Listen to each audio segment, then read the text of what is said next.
Hello again everyone, and it's time for chapter 8 of The Phoenix and the Carpet by E. Nesbitt. This chapter is called The Cats, the Cow and the Burglar, which is a very interesting story if ever you have to write one.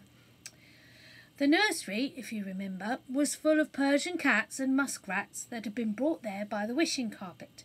The cats were mewing and the muskrats were squeaking so that you could hardly hear yourself speak.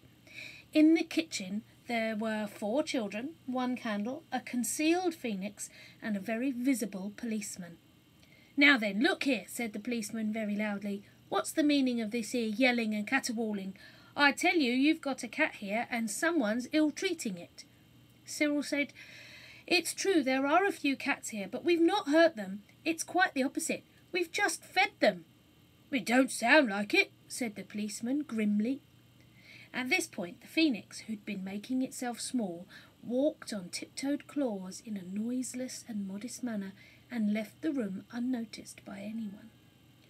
"Oh, don't be so horrid," said Anthea gently and earnestly. "We love cats, dear pussy-soft things. We wouldn't hurt them for worlds, would we, Jane?" And Jane answered that of course they wouldn't. And still the policeman seemed unmoved. "Now look here," he said, "I'm going to see what's in that room beyond there," and his voice was drowned in a wild burst of mewing and squeaking. As it soon died down, all 4 children began to explain at once, and it was very hard for the policeman to understand a single word of any of the 4 different explanations now poured out to him. "Stow it," he said at last.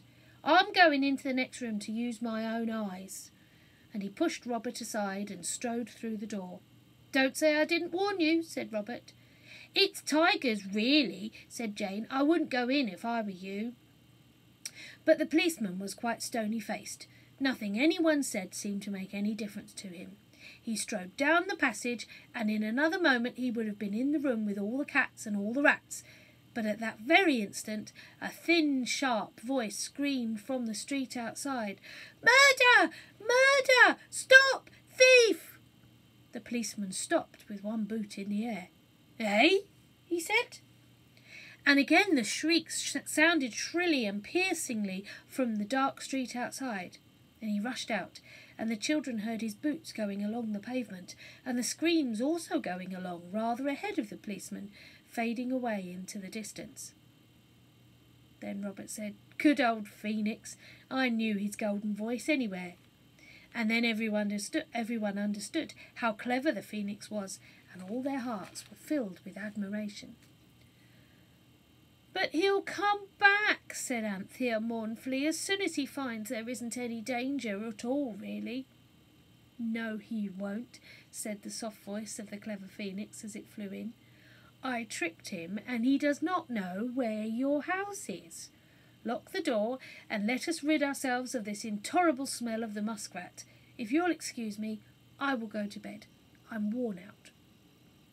It was Cyril that wrote the paper that told the carpet to take away the rats and bring milk, because there seemed to be no doubt that however Persian cats may be, they must like milk. "Perhaps it really would have been wiser to let the carpet take the cats away," said Anthea mournfully. "It's getting quite late and we can't keep them all night." "We've jolly well got to keep the cats all night." "Oh, get down, you furry beasts." "Because we've had 3 wishes out of the old carpet now, and we can't get any more until tomorrow," answered Robert bitterly. There was a dismal silence. Anthea spoke first. "Never mind," she said. "Do you know, I really think they're quietening down a bit. Perhaps they heard us say milk." "They can't understand English," said Jane. "They're Persian cats." "Well," said Anthea, "let's stroke them as hard as we can with both hands, and perhaps they'll stop." So everyone stroked grey fur until their hands were tired, and as soon as a cat had been stroked enough to make it stop meowing, it was pushed gently away, and another was approached by their stroking hands.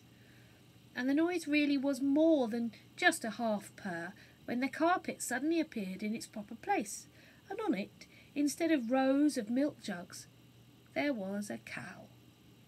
Not a Persian cow, but a small, smooth, sleek brown Jersey cow, who blinked large soft eyes at the gaslight and mooed in a friendly, if rather questioning manner.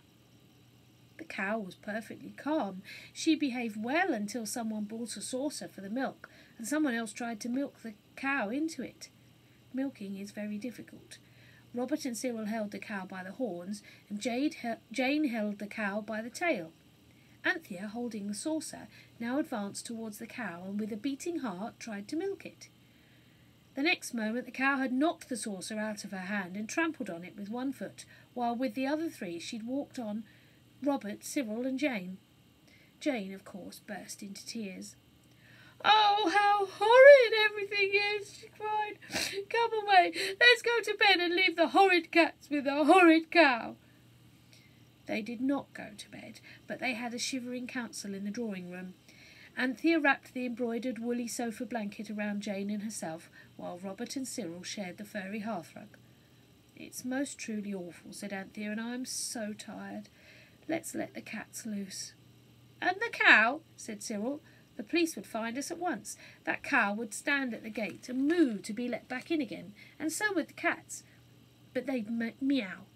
We must put them in baskets and leave them on people's doorsteps." "We've got 3 baskets," said Jane. "And there are nearly 200 cats," said Anthea, "besides the cow, and that would have to have a different sized basket for her, and I don't know how you'd carry it, and you'd never find a doorstep big enough to put it on, except the church, and—" "Oh, don't fuss about the cow," said Cyril. "It's simply got to stay the night. The carpet can take it away in the morning. And as for the baskets, well, we'll tie them up in dusters or pillowcases or bath towels." The girls snuggled down in the sofa blanket, and Cyril threw the hearthrug over them. It was warm under the blanket and the hearthrug, and Jane snuggled up close to her sister, and Anthea cuddled her kindly, and in a sort of dream they heard the rise of a wave of meowing as Robert opened the door. They heard the search for baskets, and the side door open and close, and they knew that each brother had gone out with at least one cat. Anthea's last thought was that it would take at least all night to get rid of 199 cats by twos. And she fell asleep. Jane was also sleeping, but it was Jane that awoke with a start to find Anthea still asleep, and in the act of awakening she kicked her sister, and she wondered why they'd gone to bed in their boots, and then remembered where they were. There was a sound of muffled, shuffling feet on the stairs. Jane was not nearly so tired as before, and she crept gently from Anthea's side and followed the footsteps. They went down into the basements. The cat, who seemed to have fallen into the sleep of exhaustion, all woke up at the sound of the footsteps and peered and piteously mewed. Jane was at the foot of the stairs before she saw that it was not her brothers who had woken her and the cats, but a burglar. She knew he was a burglar because he wore all black and he had no business being where he was. If you had been there, you may have run away, calling to the police and the neighbours with screams. But Jane hesitated, and he softly opened the nursery door and went in. Jane followed, just in time to see him sit down flat on the floor, scattering cats, just like a stone thrown into a pool splashes water. She closed the door softly and stood there, still wondering what to do. Then she heard the burglar draw a long breath, and he spoke. "Oh, it's a judgment on me," he said. "Cats and cats and cats. There couldn't be all them cats, let alone a cow. How on earth did a cow get in this downstairs parlour?" "Burglar," said Jane close behind him, and he started, and his pale lips trembled. "I can't take those cats away," said the burglar. Send for the police, and I'll go with them quietly." He ran his fingers through his hair, which was short, and his eyes wandered wildly around the room full of cats. "Burglar," said Jane, kindly and softly, "if you didn't like cats, what did you come here for?" "Look, I won't call the police," she said, "and I am quite a nice little girl, and they are real cats, and they are real milk. They want real milk, and do you know how to milk a cow?" "Perhaps I do," said the burglars cautiously replied. "Then," said Jane, "if you will milk ours, oh, you don't know how much we'd appreciate it." If only those cats had a good, long, wet, thirsty drink of milk, Jane went on, they'd lie down and go back to sleep as likely as not, and then the police won't come back. But if they go on meowing like this, they will, and then I don't know what will become of us. Or you, Mr. Burglar. This argument seemed to decide the criminal. Jane fetched the bowl from the sink, and he prepared to milk the cow. At this point, boots were heard on the stairs. "Here's the police," said the man. He made as if to open the window and leaped from it. "It's all right, I tell you," Jane whispered. "I'll say you're a friend of mine, only do milk the cow and don't go. Oh, thank goodness, it's only the boys." It was, and their entrance had woken up Anthea, who with her brothers now crowded in the doorway.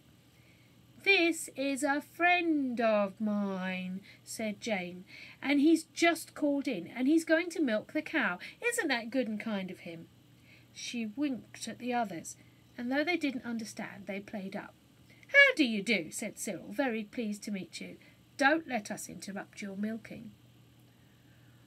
Robert was winked at to stay and see that he didn't leave off milking or try to escape, and the others went to get things to put the milk in, for it's now spurting and foaming into the bowl, and the cats had ceased from meowing and were crowding around the cow, with expressions of hope on their whiskered faces.